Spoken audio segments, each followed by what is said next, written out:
பொங்கல் தொகுப்பில் வழங்கப்பட்ட 3000 ரூபாயை பெறுவதற்காக 8 ஆண்டுகள் தலைமறைவு வாழ்க்கையை மறந்து வந்து பாதிக்கப்பட்டவர்களிடம் சிக்கிக்கொண்ட பெண்தான் இவர். மதுரை மாவட்டம் சோழவந்தான் அருகே உள்ள இரும்பாடி கிராமத்தைச் சேர்ந்தவர் ஜீவானந்தம். இவர் சுந்தர பாண்டியன் அண்ட் கோ என்ற பெயரில் நகை அடகு கடையோடு சேர்த்து ஏலச்சீட்டும் நடத்தி வந்தார். இரும்பாடி மட்டுமின்றி சுற்று வட்டார கிராம மக்களும் விவசாயம் மற்றும் குடும்ப தேவைக்காக தங்களது நகைகளை அடகு வைத்து பணம் பெற்றிருந்ததோடு பணம் கட்டி ஏலச்சீட்டிலும் சேர்ந்திருந்தனர். பல ஆண்டுகளாக இத்தொழிலில் ஈடுபட்டு வந்த ஜீவானந்தம் அடகு நகையை திருப்ப வந்தவர்களிடம் பணம் பெற்றுக்கொண்டு ரசீது வழங்கிவிட்டு நகையை திரும்பித் தருவதாக கூறி ஏமாற்றி வந்ததாக கூறப்படுகிறது. பணம் கொடுத்தவர்கள் அடகு வைக்கப்பட்ட நகையை திருப்பி கேட்கவே கடந்த 8 ஆண்டுகளுக்கு முன்பு ஜீவானந்தம் தனது குடும்பத்துடன் ஊரை விட்டு ஓடியதாக கூறப்படுகிறது. இதனால் ஏலச்சீட்டிற்கு பணம் கட்டி ஏமாந்தவர்கள் மற்றும் நகை அடகு வைத்த சுமார் 200 பேர் சோழவந்தான் காவல் நிலையத்தில் புகார் அளித்தனர். சுமார் 300 சவரன் நகை மற்றும் பல லட்சம் ரூபாய் பணத்தை ஜீவானந்தம் ஏமாற்றியதாக புகாரில் தெரிவிக்கப்பட்டது. பாதிக்கப்பட்டவர்கள் மதுரை எஸ்பியிடம் புகார் அளித்தும் ஜீவானந்தத்தை கண்டுபிடிக்க முடியவில்லை என கூறி போலீசார் வழக்கை கிடப்பில் போட்டுள்ளனர். இந்த நிலையில் 3000 ரூபாய் ரொக்கத்துடன் ரேஷன் கடை மூலமாக பொங்கல் தொகுப்பு வழங்கப்படும் என தமிழக அரசு அறிவித்தது. இதனை பெறுவதற்காக இரும்பாடி ரேஷன் கடை முன்பு பொதுமக்கள் கூடியிருந்த போது அங்கு சொகுசு கார் ஒன்று வேகமாக வந்து நின்றது.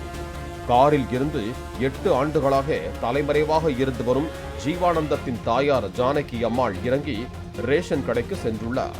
இத்தகவல் ஜீவானந்தத்தால் பாதிக்கப்பட்டவர்களுக்கு தெரிய வரவே அவர்கள் ஜானகியை முற்றுகையிட்டனர். இதனால் காருக்குள் சென்று பதுங்கிக் கொண்டவரிடம் கடுமையான வாக்குவாதத்தில் ஈடுபட்டனர்.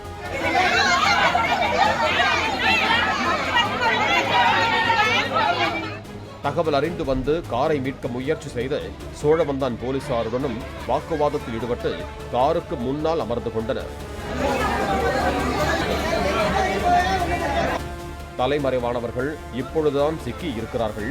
அவர்களிடம் இருந்து தங்களது பணம் நகையை மீட்க வேண்டும் என கூறி சுமார் 3 மணி நேரமாக முற்றுகை நடைபெற்றது.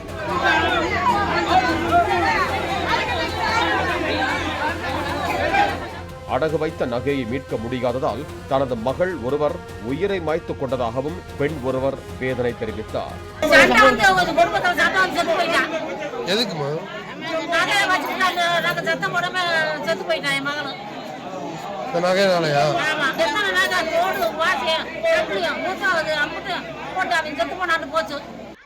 உரிய நடவடிக்கை எடுக்கப்படும் என உறுதியளித்து ஜானகி அம்மாளை காவல் நிலையத்திற்கு போலீசார் அழைத்து சென்றனர்.